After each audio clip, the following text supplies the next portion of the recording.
My name is Emily, and on the day I turned 18, I realized birthdays aren't always about cake and candles. Sometimes they're about, like, pens and silence. I woke up expecting the usual, maybe a sleepy, happy birthday from my mom, or the smell of her burnt pancakes downstairs. But instead, she was standing at the edge of my bed, fully dressed, her expression unreadable. She didn't smile.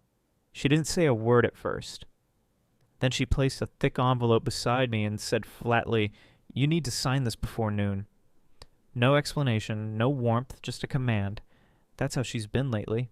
Distant, icy, like all the softness she used to have had been vacuum sealed and buried, but it wasn't always like this. Before everything fell apart, we used to be a family, a real one. My dad, his name was David, was the kind of man who made life feel safe. He sang off-key in the kitchen, left goofy notes in my school lunches, and insisted on movie nights every Friday. He was the heart of our home. And then, one evening, he didn't come home. A drunk driver ran a red light, killed him instantly. I was 13. From that moment on, the version of my mother that I knew began to vanish. She didn't cry, not in front of me. She didn't scream or break things. She just shut off. Less than a year later, she married Greg. And with Greg came Savannah, his daughter from a previous marriage. At first, I thought we were starting fresh, but fresh quickly became favoritism. Savannah was polite, soft-spoken, always agreeable. Everything I wasn't, apparently. And slowly, I watched my mother orbit closer to Savannah and drift further from me. Family dinners turned into 3 chairs, not 4. My childhood room became Savannah's. I was moved to the attic with a futon and a desk. Still, I didn't expect this. On the morning I legally became an adult, I was handed a mystery envelope and told to sign without question. I stared at her, then at the envelope. Something was coming. I could feel it. I just didn't know how much it would change everything. I sat at the edge of my bed, envelope still unopened in my lap, while downstairs I could hear Savannah laughing at something Greg said. My mother's voice chimed in a second later, lighter, softer than I'd heard it in years. That sound used to be reserved for me. Now it belonged to them. Since Greg and Savannah moved in, I'd been pushed further into the background with every passing day. It started subtly, an extra serving of dessert for Savannah, Greg getting the front seat every time we drove somewhere, even though I'd always sat there with Dad. Then came the real shifts. Mom started calling Savannah sweetheart, a name I hadn't heard directed at me since middle school. She gave Greg control of the garage, which had always been my dad's workshop.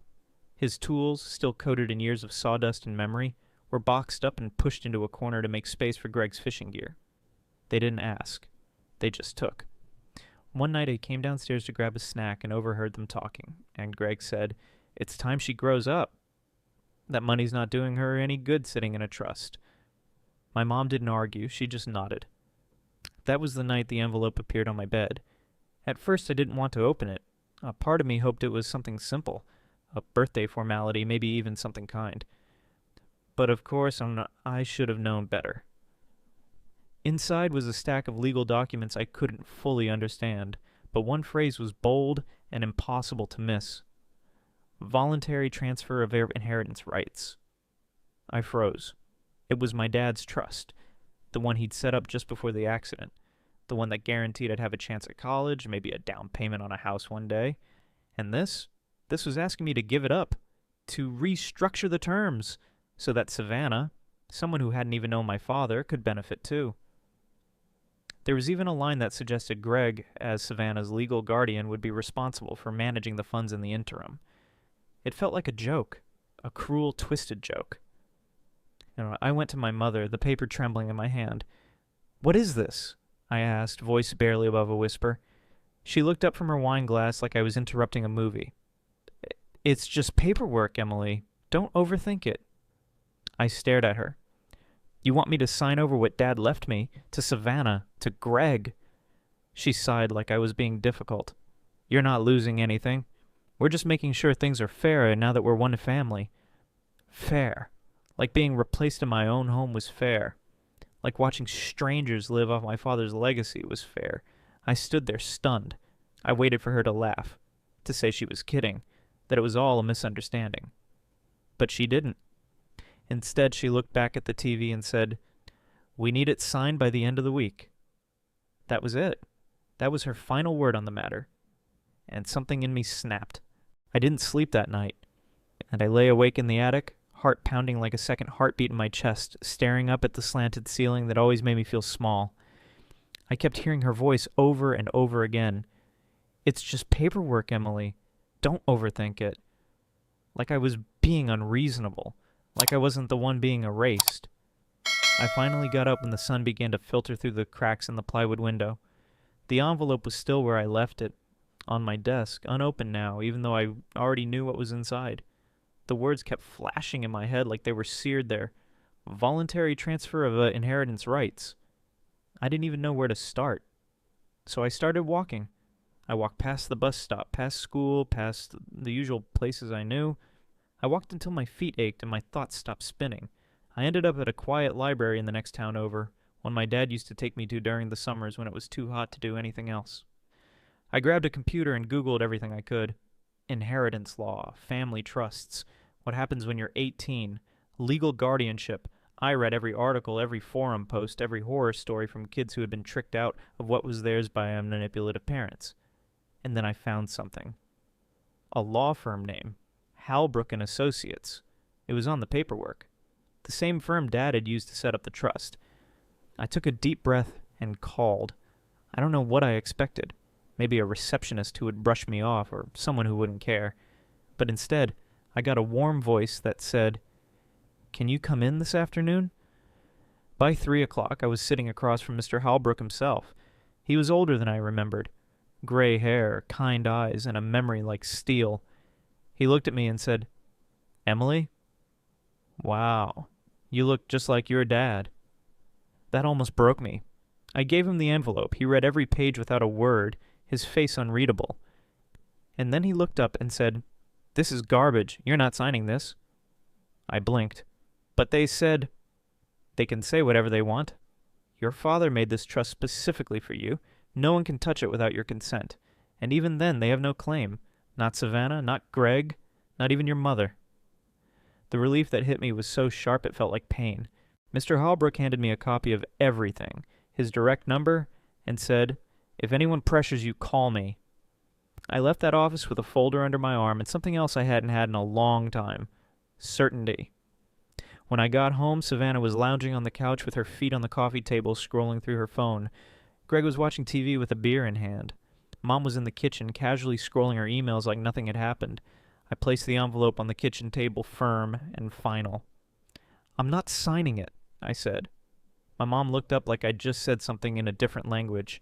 "Excuse me? I spoke to Dad's lawyer. The trust is protected. What you're asking me to do is illegal." Greg stood up. "You went behind our backs?" "You're not my family," I snapped. "You don't get to have a say." He tried to step closer, but I didn't flinch. Not this time. My mother stood now too, her voice sharp. "Emily, you're overreacting. We're just trying to do what's best for the family." "Number, you're trying to do what's best for you, for Savannah, for him, not for me." She narrowed her eyes. "Don't be dramatic." "You moved me to the attic. You gave Savannah my room, my clothes, my life, and now you want to give her my future too?" No one said a word. I didn't wait for permission. I went upstairs and started packing. My backpack, a duffel, whatever I could carry. I left the rest. Let Savannah keep the attic. Let them keep the empty shell of a house they'd turned into a shrine to their convenience. I crashed with a friend from school for a few days. Mr. Halbrook helped me apply for emergency student housing at a local college with a summer prep program. I got in. Fast. The dorm room was small, the mattress was hard, and the shower ran cold more often than not. But it was mine. Mine. I got a job shelving books in the library and took extra classes online. I learned how to cook cheap meals, how to stretch $20 for a week, how to advocate for myself without trembling. And slowly, day by day, the weight began to lift. I stopped checking to see if Mom would call. She didn't. I stopped wondering if Savannah felt guilty. She didn't. I stopped hoping someone would apologize. Instead, I focused on me, on building something my father would have been proud of, on honoring the gift he left me by refusing to let it be stolen by people who didn't even bother to ask if I was okay. And for the first time in years, I started to feel like I could breathe. Not because I won, but because I finally stopped waiting for them to care. I left without saying goodbye.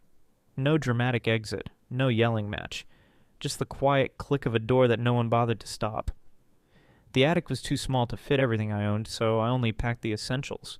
A duffel of clothes, my dad's old flannel, a folder with copies of the trust documents, and the photo of us at the lake. The last real memory before everything shattered. I stayed on a friend's couch for 2 weeks. Her mom didn't ask too many questions, just handed me warm food and a blanket like she knew I wouldn't answer anyway. I cried once, quietly, in the bathroom, and only because it hit me that my mother hadn't even tried to stop me. Not one text, not one call. The girl she raised for 18 years had walked out, and she replaced the silence with Savannah's laughter and Greg's beer-fueled football nights. So I stopped waiting for her to care. Instead, I threw myself into surviving. I got a job at a 24-hour diner 2 towns over. Graveyard shifts, mostly. Pouring coffee for truckers and wiping down sticky tables at 3 a.m. The pay was crap, but I saved every penny. I applied for a housing grant through the community college, used the trust to cover the difference, signed up for night classes. During the day, I slept in a rented room above a garage. Tiny. No air conditioning. The ceiling creaked every time the homeowners walked upstairs. But it was mine. Mine. Each time I paid rent, I thought of how close I'd come to losing it all. How one signature could have handed everything my father left me into the hands of people who only saw me as an obstacle. I was building something now, from scratch. And that terrified them more than anything, because that meant they couldn't control me anymore. Then came the first Facebook post. Greg uploaded a blurry picture of my empty attic, the mattress stripped bare, my chipped desk still pushed against the wall. Caption, "After all we did for her, she just ran. Ungrateful doesn't even begin to describe it." The comment stung more than I wanted to admit. Some kids just don't know how lucky they are. She abandoned her family. What a brat. That poor girl Savannah must be heartbroken. I didn't reply. I didn't comment, but I read every word. And when my mom posted a photo a few days later, her, Greg, and Savannah all smiling on the front porch in matching Christmas sweaters, the caption nearly made me laugh.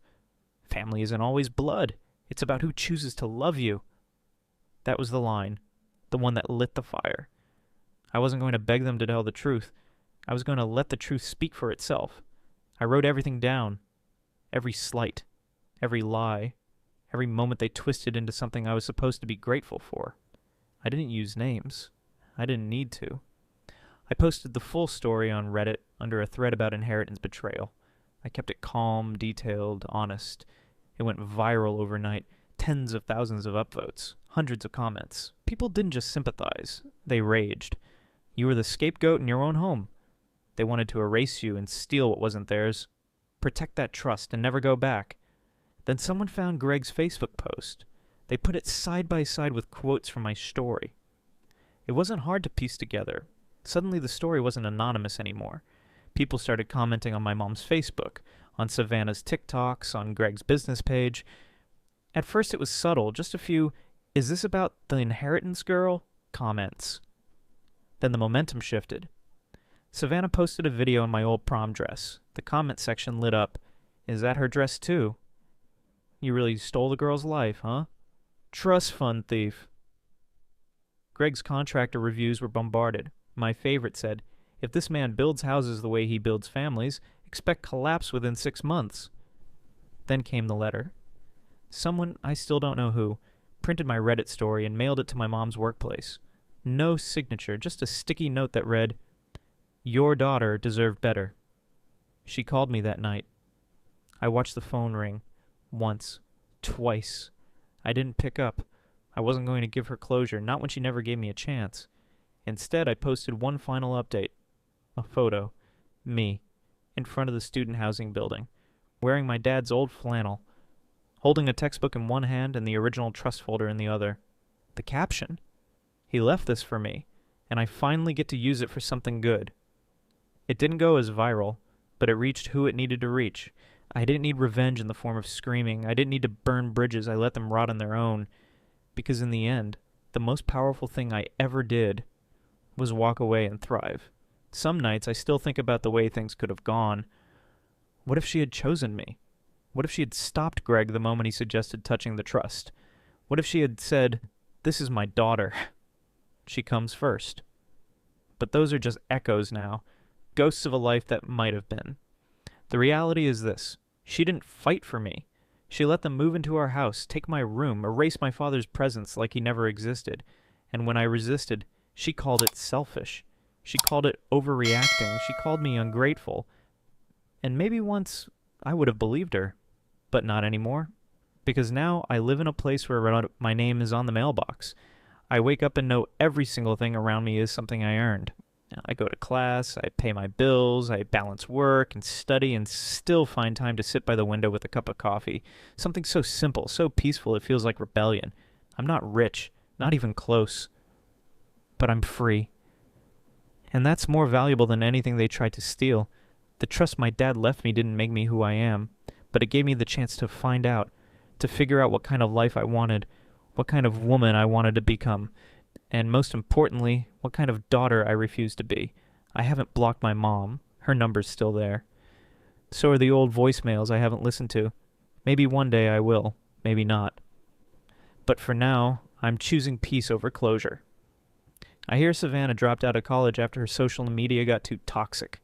Greg shut down his contractor business. Guess those bad reviews finally caught up to him. My mom went quiet online. No more matching sweater photos, no more family is who shows up captions. Maybe they're rebuilding behind the scenes. Maybe they're still pretending nothing happened. That's their business. Mine is becoming exactly who they never expected I could be without them. Someone resilient, someone kind, someone who knows how to draw the line between blood and betrayal. And I don't regret any of it, because the day I walked away wasn't the end of my story. It was the beginning. The real inheritance my dad left me wasn't just money. It was the ability to walk away from people who don't see your worth, to stand your ground, even when your knees shake, to rewrite the story they tried to control, and make it your own. And that's what I did. So if you're reading this and you've ever been made to feel small, erased, replaced, let me tell you, you are allowed to leave. You are allowed to protect what's yours. You are allowed to start over. The world will not collapse if you say no. In fact, sometimes that's when it finally begins to open up. Moral of the story? Sometimes the family you lose is the price you pay for the freedom you gain. And no one, not even the people who raised you, has the right to rewrite your future without your consent. But what about you? If you were in my shoes, would you have signed the paper? Or would you have walked away like I did? I'm curious. Let me know.